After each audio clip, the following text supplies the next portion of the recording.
Hi, this is Meat Loaf, and if your car has any problems at all, trust me, there is only one place in South Dakota to go, and that is Dick's Garage. Take my word for it, Dick's Garage. Whew. Dick is a great guy. Car trouble? Dick's Garage. Meat Loaf out. Okay, let me do it again. Let's do take two on that. Okay, my dad is turning 60 this month, and he said we can't visit him because of the pandemic. I got that. He's an auto mechanic from Carpenter, South Dakota. I missed that. I just kind of glanced up. Carpenter, South Dakota, and loves E&J Brandy. Good on you, Dick. And he's celebrating his 40th anniversary of his mechanic shop, Dick's Garage. Okay, before I do another commercial, let me just tell you this funny story. Okay, they asked me to do a speech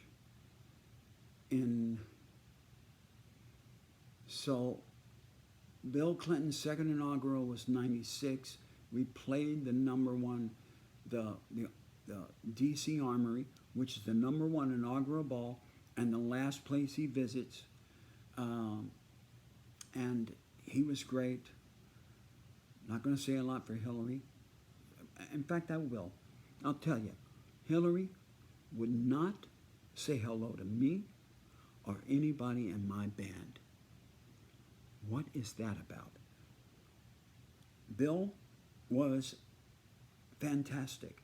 He played with us. He was great. Al Gore and his wife, they danced with us. They sang with us. They were fantastic. So Al Gore, Tipper Gore, Bill Clinton were really down-to-earth, fantastic people. Al and Tipper were a little Tipper. Hillary stood there on the side of the stage with her arms crossed, and I went over to her and said, "Glad to meet you." She just stared at me and looked away. And she did the same thing to everybody else. She may have said hello to one person in the band, if I remember right, to one girl or something. I don't know. But I'm sorry, not my kind of human.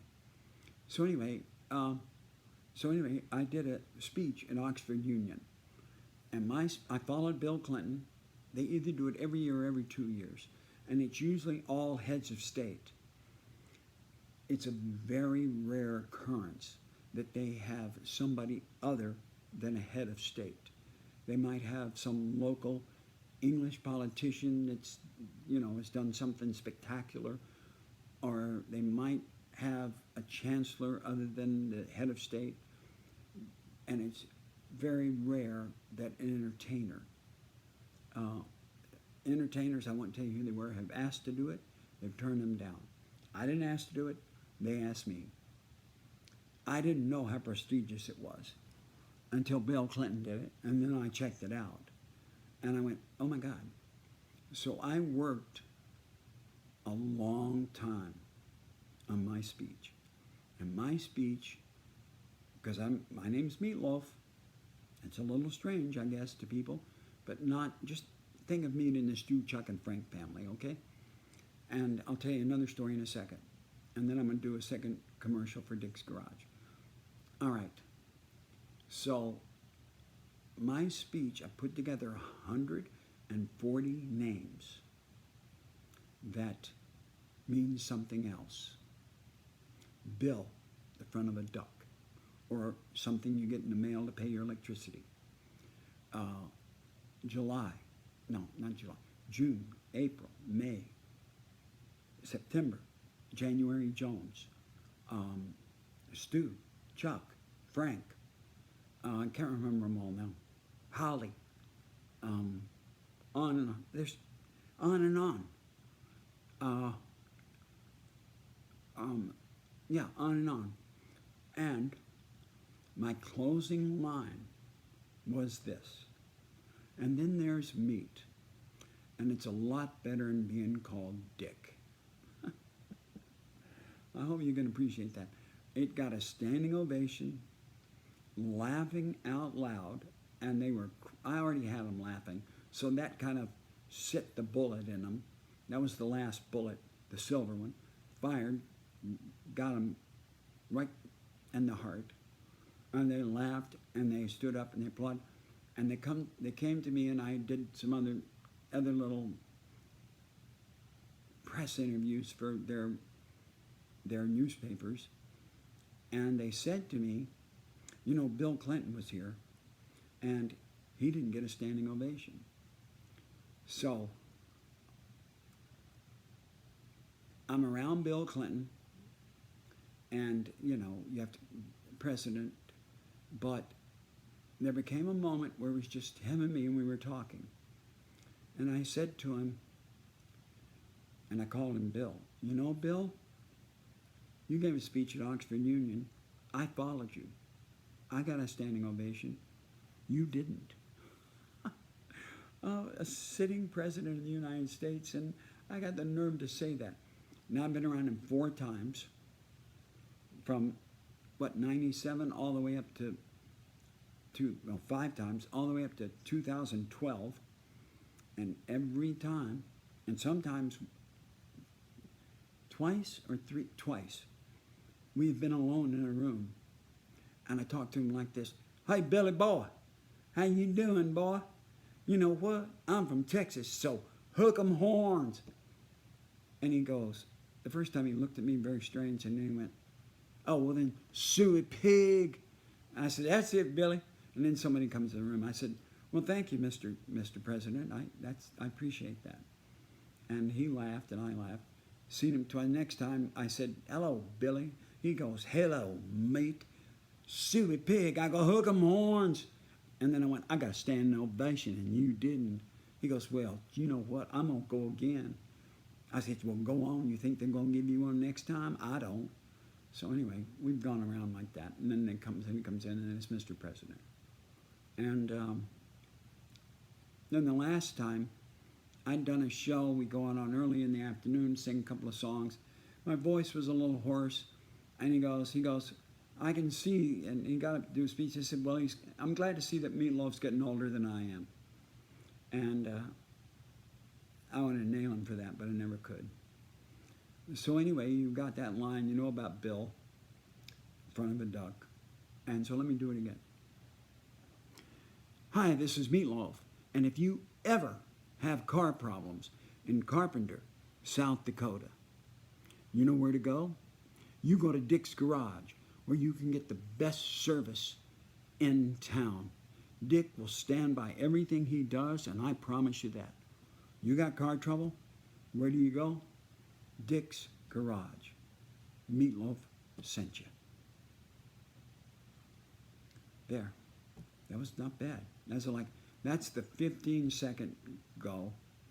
I can do a long room, but nah. Just stick with the 15-second. It's cheaper. It's to the point. Hits the nail right on the head.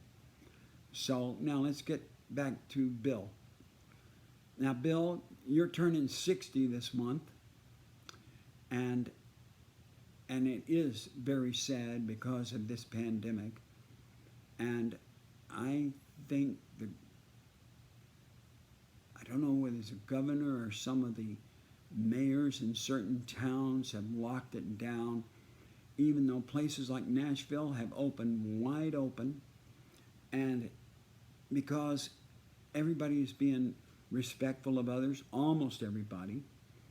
I went into Chipotle the other night to get our dinner, and these 2 punk kids went in, and I heard one of them say, he was behind the other one, oh, we need to get our mask out of the car. And the other guy turned to him and says, oh, no effing way, man. We don't need masks to go in there. Let's go. The other kid shrugged his shoulders and walked in. I walked in behind him. I heard this whole thing take place. I walked in, walked right over to him, and I said, you don't have on a mask, and it's not effing cool, man. And he looks at me and goes, who the F are you? And I said, the person that just told you to go get your mask. And he said, oh, yeah? I said, yeah. And he says, oh, you think you're tough? I didn't say anything. I said, I don't know. You want to find out? And he started walking through me, and I said, okay.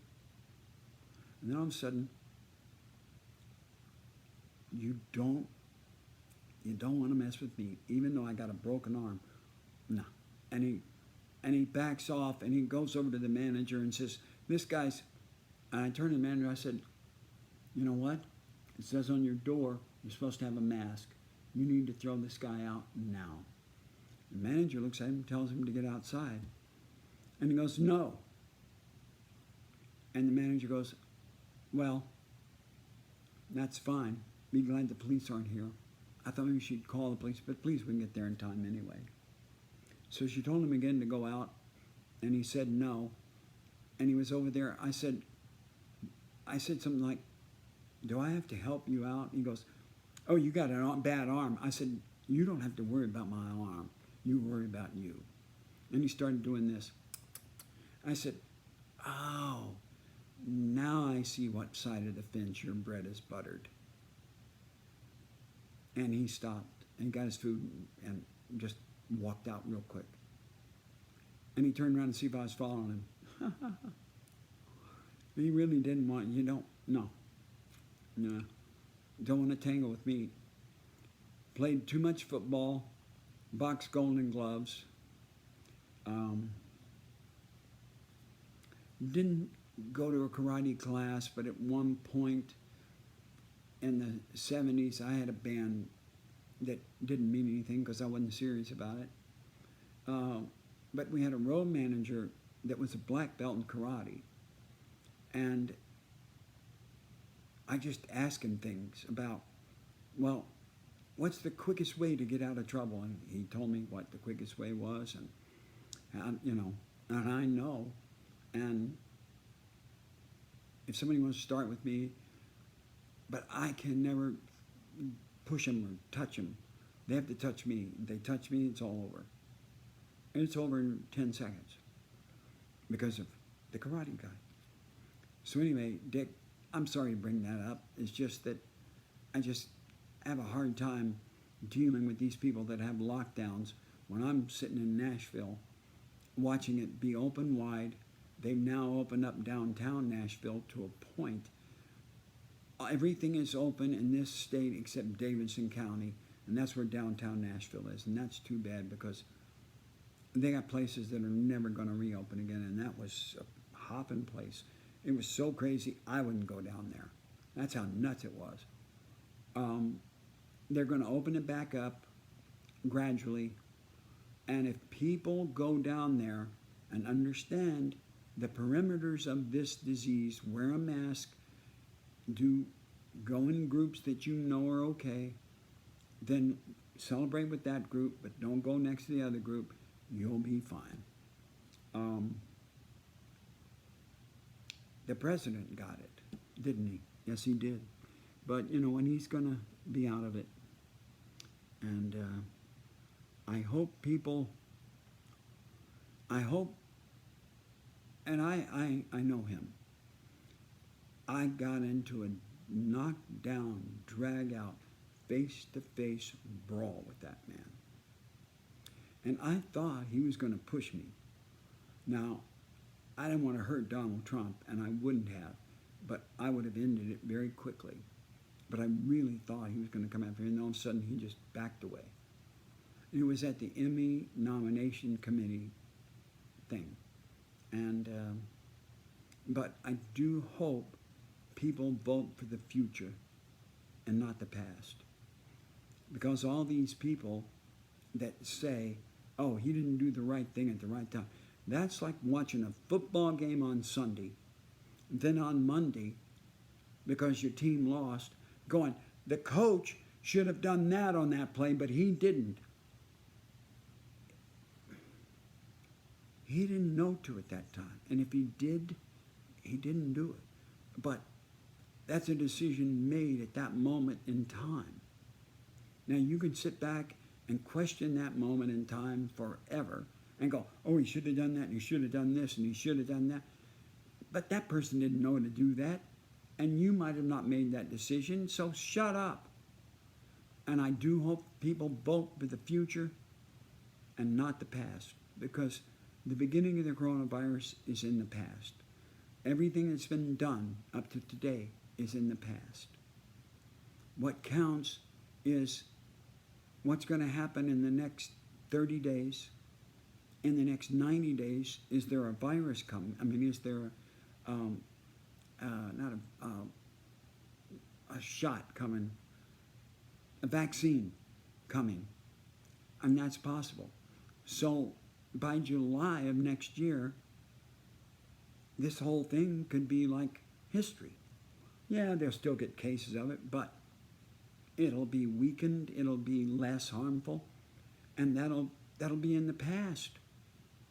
But we'll be living the future. So people are voting on what happened in March. Come on, people have to be more intelligent than that. And Dick, please spread it around. I'm telling you, everybody, to be more intelligent. Now, I'm over that. I had to bring that up because I believe you're in South Dakota, and I believe you'll be with me. And it's booked by your kids, Ryan, Jordan, and Alex. And Alex may be, I don't know if it's your wife, I don't know. But your next birthday, everybody will be able to be with you. And I bet your mechanic shop is open, and you're doing the right thing, wearing masks, socially distancing. People are coming to your cars, still break down, they're coming to you. And Dick's Garage, in my book, is #1. That's a little bleep if you have another commercial. Meat Loaf says Dick's Garage in his book is #1 in Carpenter, South Dakota. So anyway, there you go. So you're turning 60. Actually, you're only turning 39. Remember, Dick, when anybody asks you how old you are, you say 39. How old are you? And I'm 26. I haven't got 39 yet. People ask, I go to a doctor, people go, when were you born? I go, September 27th, 1994. And they look at me and laugh. They don't go, no, give me the real thing. They just laugh. That's right. That's the thing to do, laugh. So, Dick, I've been talking to you for a while, told you a few stories, ranted a while, gave you a commercial, went on about coronavirus and about people should vote for the future, not the past. I don't know. Maybe it was a downer. I don't know. I don't know the other stories. What? You want to know what?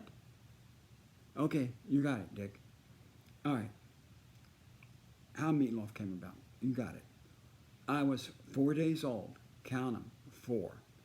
My father was a redneck Dallas policeman. I was born in Dallas, Texas, at Baylor Hospital at 4:23 in the afternoon. I was born bright red.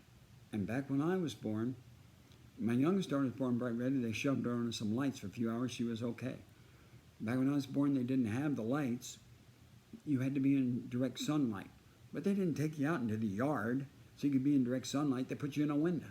Now you got the glass blocking the UV rays a certain amount. So at day 4, I was still bright red because you only got so many hours in a day, and they forget to put you there in the morning. They put you there at noon. You only got 4 or 5 hours. Because September, the night, it's getting dark sooner. They didn't have daylight savings time back then, so it was probably pretty dark. So they put you there at noon, and you were good for 5 hours. That was it. So day 4 came around, I was still bright red. My father, my son, he looks like 9.5 pounds of ground chuck. So now, what I want you nurses to do is I want you to make up a sign, and on that sign, it's going to say meat. And you're going to write meat in big, bright, bold letters. You're going to put that name tag right in the front of that little crib. You roll that plastic crib up to that front window so when everybody comes up and see their babies, they see meat. You got it? Yeah, you understand, right? What? Oh, yeah, okay. You understand, right? Excuse me. You see what's on my chest? It's a badge. I'm the law. You see what's on my right side? You see what's on my left side? It's handcuffs. You want to wind up in handcuffs because I'm the law? I made a law. You have to keep the law. Now, I do stand-up comedy from time to time. I do the nurses. Oh, sir, I'm a registered nurse, and I have to obey the rules of the hospital. I cannot make up a sign like that. Yes, you can. No, I can't. Yes, you can. No, I can't, sir. You're going to be an aunt. So anyway, I do that. I go on. Eventually, it rolls up to the window, and it's Meat. I had a picture of it. He won. I don't know if that's really what happened. He did convince him. He may have been up to sign himself. Brought it over and said, put this in the crib. It'll be funny. And they thought it was funny. And so I was Meat. Love came about playing football. 13 years old, 8th grade. Everybody sort of knew me as Meat, off and on. Meat. It was around. It was about. Stepped on the coach's foot. He screamed, "Get off my foot, you hunk of meat loaf." Next day, it was on the locker. 2 words. Meat Loaf. By a sophomore, 75% of the world called me that. By a senior, everybody called me that. Junior year, Meat Loaf a day. Last name was a day. Defensive tackle number 74. Senior year, Meat Loaf a day. Defensive tackle number 74. Been Meat Loaf ever since then. Everyone and their dog calls me Meat. So Dick, please feel free to call me, not Meat Loaf, just Meat. Meat Loaf only appears on a stage. I walk up to the edge of the stage on Meat, as Meat. Walk on the stage as Meat Loaf. Split personality. Meat Loaf's very intense. It's sort of like when I talked to that guy over at Chipotle. That was Meat Loaf. Intense, scary dude. Meat? No problem. So, Dick, let's do this for you. Are you ready? Happy birthday to you. Happy birthday to you. Happy birthday, dear Dick. Happy birthday to you. Happy birthday.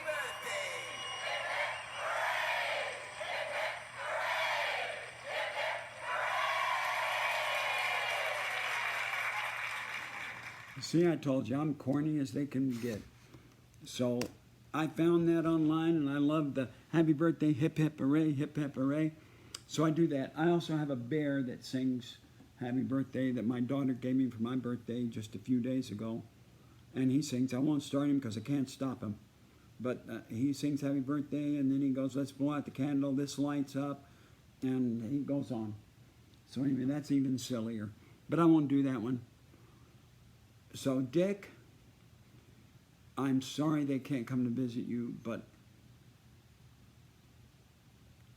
And it's the... hang on. One more. Meat Loaf here, and I am here to celebrate with Dick the 40th anniversary of Dick's Garage. If your car's in trouble, there is only one place in Carpenter, South Dakota, to take it. That is Dick's Garage, Carpenter, South Dakota. Take it there. You won't be sorry. Happy 40th, Dick.